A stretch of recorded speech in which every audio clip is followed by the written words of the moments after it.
tampak tetap semangat saja. Bulan Ramadan tak mengurangi gairahnya untuk terus berkarya dalam beragam acara. Bahkan meski dunia presenter telah membesarkan namanya, Feni toh tak kekurangan akal untuk menggeluti dunia yang jarang disentuhnya.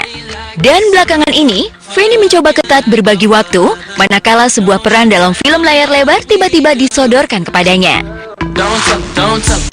Kalau saya syuting kan live itu Senin sampai Jumat, jadi insya Allah ngambil syutingnya jadwal Sabtu Minggu kalau buat saya. Saya sebetulnya nurut ya, saya kan istri nurut suami.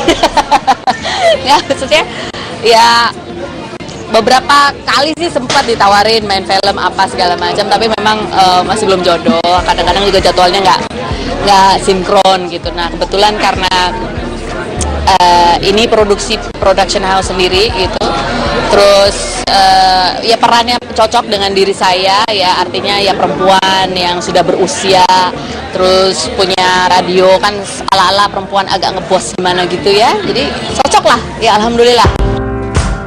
Meski dunia presenting tetap menjadi pilihan utama, bukan berarti Feni menutup mata. Setiap kemungkinan ingin ia coba demi mendapatkan pengalaman yang sangat berharga. Saya persiapannya paling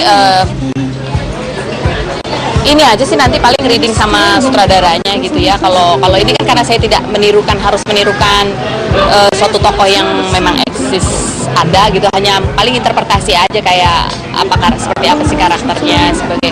Kalau soal sebuah pemilik usaha gitu atau pemilik radio, paling nggak saya bisa lah punya pengalaman ya sebagai orang yang juga punya bisnis. Saya juga pernah jadi penyiar radio gitu, jadi ya untuk membayangkannya mungkin agak lebih mudah. Ya sebetulnya gini ya, dunia seni peran ini kan saya nggak tahu apakah ini dunia yang baru, tapi buat saya sebuah dunia seni pertunjukan itu bukan hal yang asing sekali buat saya, karena saya dulu juga penari. Biasanya kan kita menari pun juga masuk ke dalam sebuah peran tertentu, masuk ke dalam sebuah karakter tertentu. Cuman mungkin di sini medianya agak berbeda. Di sini mungkin kalau tari lebih banyak medium geraknya yang diekspos. Kalau sekarang adalah bagaimana orang melihat dialog dan ekspresi dan gesture secara lebih real. Oh, pilihan saya tetap sebagai presenter sih sebetulnya ya. Ini cuman istilahnya kalau buat saya nyoba bisa nggak sih gitu. Beberapa kali pernah, saya main sinetron juga pernah gitu ya. Ya jadi proses belajar. Kalau dulu kritiknya ketika saya main sinetron waktu itu adalah gebrakannya masih gebrakan presenter gitu. Jadi kan cara berdiri presenter itu kan beda ya. Artinya kita lebih tegap, siap, tegap ya, ibu baris berbaris. Kalau film mungkin ya seperti gesture-nya kan kita harus masuk ke dalam gesture orang biasa gitu, bukan orang yang mau present. Selain menggeluti dunia presenter dan layar lebar, ada hal yang lebih bermakna bagi Feni. Lewat penampilannya, ia sungguh berharap bahwa apa yang ia bawakan bisa juga menjadi sarana pembelajaran bagi pemirsa. Jadi begini, saya sih memahami pekerjaan saya itu sebagai begini ya. Saya mengantarkan sebuah kisah gitu ya. Dan kalau sekarang kan saya talk show acaranya, jadi saya mengantarkan orang untuk menceritakan kisahnya.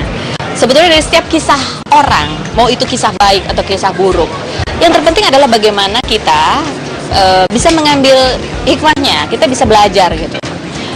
Segala hal yang kita lihat itu kan baik, buruk, bagus, jelek, itu kan bagaimana kita memaknainya, bagaimana kita yang melihat memaknai. Jadi buat saya, yang penting niat saya apa?